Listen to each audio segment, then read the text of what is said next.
Part 3: Breaking Bad Habits and Embracing the Mess. A deeper dive into atomic habits. Hey there, you incredible soul. I'm back, tucked into my cozy corner, the one with the lumpy couch that's seen me through too many late-night revelations. It's a chilly evening, the kind where you want to wrap yourself in a blanket and dream about who you could become.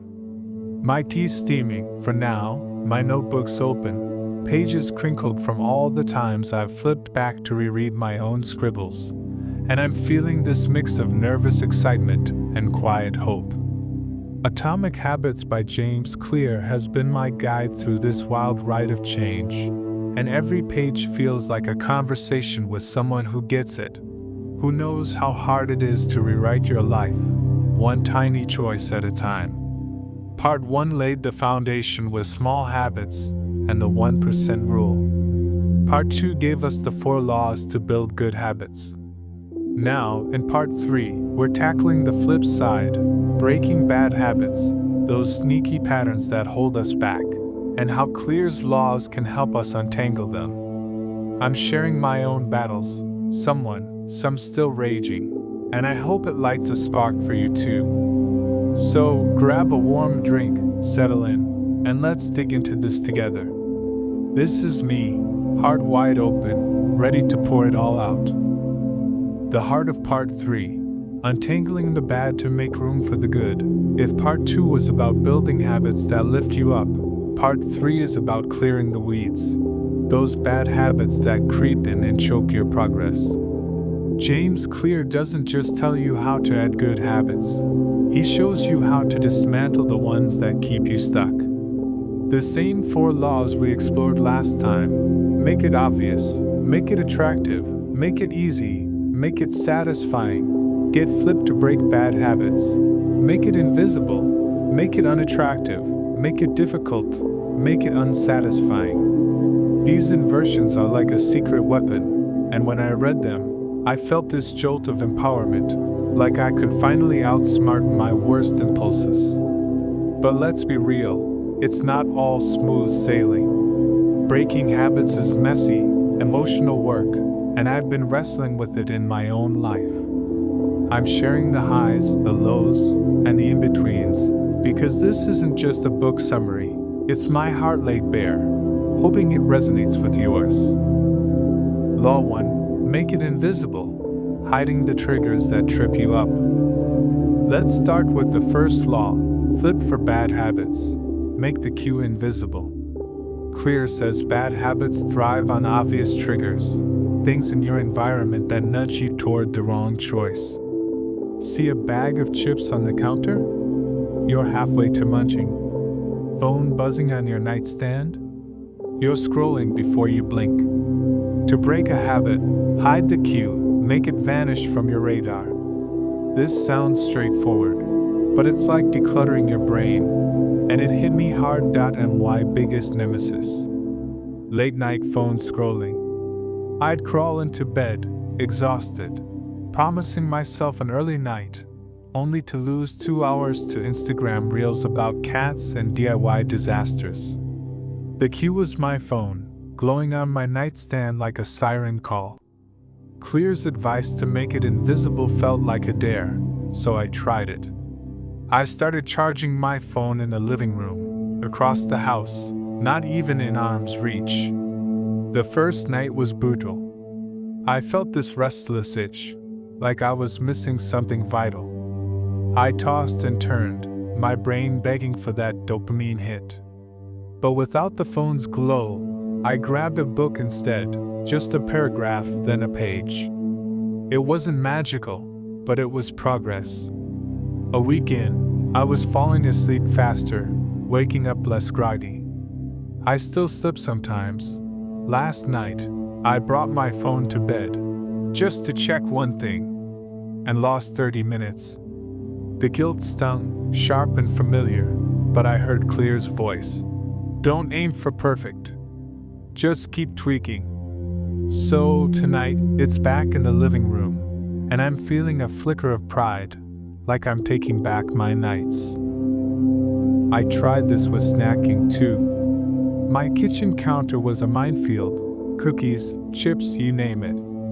Every time I walked by, I'd grab something, barely thinking. Clear says to hide the bad cues, so I stashed all my snacks in a high cabinet, behind pots and pans. Now, reaching for them feels like a mission, and half the time, I just shrug and grab an apple instead. It's not foolproof. Stressful days still send me climbing for those chips. But I'm snacking less, and each time I choose the apple, I feel this quiet yes in my chest. Making cues invisible is like turning down the volume on temptation, and it's giving me space to breathe. Law 2. Make it unattractive. Rewriting the story of temptation. The second law, flipped, is about the craving. Make the bad habit unattractive. Clear says we're drawn to habits because they promise something: comfort, escape, joy. To break them, reframe the habit so it feels unappealing, even gross. Link it to a consequence you hate or a value you cherish. Like, instead of seeing smoking as cool, see it as stealing your breath. This one stirred up all kinds of emotions because it forced me to face why I cling to my bad habits. They're not just actions, they're stories I tell myself. Take my procrastination habit. I'd put off work, writing, emails, you name it, because it felt safe. Scrolling Twitter was easier than facing a blank page. Clear says to make it unattractive, so I tried reframing it. Every time I procrastinated, I was voting against my dream of being a writer. That hit like a punch. I love writing, it's my heart, my spark, but delaying it was like saying, I don't believe in myself. I started whispering. Procrastination steals my voice every time I reach for my phone. It's not perfect. Some days I still waste hours, but the reframe's sinking in. Last week, I caught myself mid-scroll, set my phone down, and wrote 200 words. They weren't great, but they were mine, and I felt this surge of defiance, like I'd reclaimed a piece of my soul. I tried this with my late-night snacking too. I used to see chips as comfort after a long day. Clear's advice? Link it to something I don't want. So I told myself, snacking like this makes me sluggish, not cozy. I even stuck a note on my fridge. You want energy, not regret. It's cheesy, but it works sometimes. Last night, I opened the fridge, saw the note, and grabbed yogurt instead. The victory felt small but sweet, like a promise to my future self. Other nights, I ignore the note and dive into the chips, and the regret's heavy, like a stone in my chest. But Clear's not about shaming you, he's about progress. So I keep reframing, hoping one day sluggish will outweigh cozy. Law 3. Make it difficult, adding friction to slow you down. The third law, flipped, is about the response. Make the bad habit hard to do. Clear says friction is your friend here. Add obstacles, make it a pain to act on the habit. The more effort it takes, the less likely you'll do it. This one made me laugh because it's so practical, like setting a trap for your own impulses. But it also made me emotional, because it forced me to admit how easy I've made it to sabotage myself. Back to my phone scrolling. Making it invisible, charging it in another room, helped, but I needed more friction. So I added a step. I turned on grayscale mode, which makes my screen dull and boring. No vibrant Instagram colors, no tempting YouTube thumbnails, just gray. The first time I saw it, I groaned, but it worked. I'd pick up my phone, see the monochrome, and put it down faster. It's like the app's spell was broken. I also logged out of my social media apps, so I'd have to re-enter my password every time. That tiny hassle? It's enough to make me pause and think. Do I really need this? Some nights I still muscle through, but most times I don't. I'm reading more, actual books, not feeds, and it feels like I'm rediscovering my brain. But when I slip, the guilt's there, soft but persistent, like a bruise. Clears. Never miss twice. Rule saves me. I reset, try again, and feel a flicker of resilience. For snacking, I added friction by storing my treats in the basement pantry, not the kitchen. Want cookies? I've got to trudge downstairs, move a box of canned goods, and face my own laziness. Half the time, I'm like, nah, too much work, and grab a banana. It's not a cure-all. Stress eating still gets me, but the frictions cut my mindless munching by half. Each time I choose fruit, I feel this quiet pride, like I'm voting for a healthier me. But the basement trek also reminds me how sneaky habits are, and that humbles me. Law 4, inverted make it unsatisfying. Taking the joy out of the bad. The final law, flipped, is about the reward. Make the bad habit unsatisfying. Clear says habits stick because they feel good, even if they're bad for you. To break them, make the payoff feel hollow or costly. He suggests accountability partners, or habit contracts, ways to add consequences, like telling a friend you'll pay them $10 if you skip your goal. This one hit me hard because I'm a sucker for instant gratification, and bad habits are my go-to for a quick hit. I tried this with my procrastination. I told my friend Emma, if I don't write 100 words a day, I owe you coffee.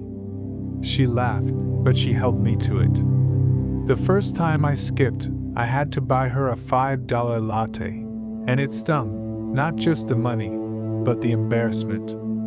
I felt like I'd let her down, and that was worse than the cash. Now, when I'm tempted to scroll, I picture Emma's smirk and that coffee bill, and it's enough to nudge me to my notebook. I've only owed her once since, and each day I write, I feel this glow of, I did it, stronger than any Twitter binge. But when I almost slipped last week, the fear of that latte debt was real, and it pushed me through. With snacking, I tried a softer approach, savoring the consequence. After eating chips, I'd pause and notice how I felt, bloated, sluggish, regretful. Clear says to lean into that, make it vivid. So, I started jotting down how I felt post-snack. Heavy, tired, mad at myself. Reading those notes later was like a wake-up call. Now, when I crave chips, I try to recall that feeling, and sometimes it's enough to stop me. Not always. Last Friday, I ate half a bag and felt like garbage, but I wrote it down, and that act alone felt like a step back to control. It's painful, but it's progress, and I'm learning to sit with both. My heart on the page. The emotional roller coaster of breaking habits. Breaking bad habits with these laws is like untangling a knot. Slow, frustrating, but possible. Clear's inversions, invisible, unattractive, difficult, unsatisfying, are brilliant, but they're not magic. They take work, and for me, they've stirred up a storm of emotions. There's pride when I skip the chips or write instead of scroll, like I'm carving out a stronger me. But there's also shame when I slip, that familiar ache of, why can't I get this right? What keeps me going is Clear's compassion. He's not here to judge your mess, just to help you navigate it.my biggest takeaway. Habits are tied to identity, even the bad ones. Every time I scroll or snack, I'm voting for a version of myself I don't love, a procrastinator, a stress eater. But every time I choose differently, I'm voting for someone else, someone focused, healthy, brave. I've started whispering, I'm someone who shows up, even when I don't feel it.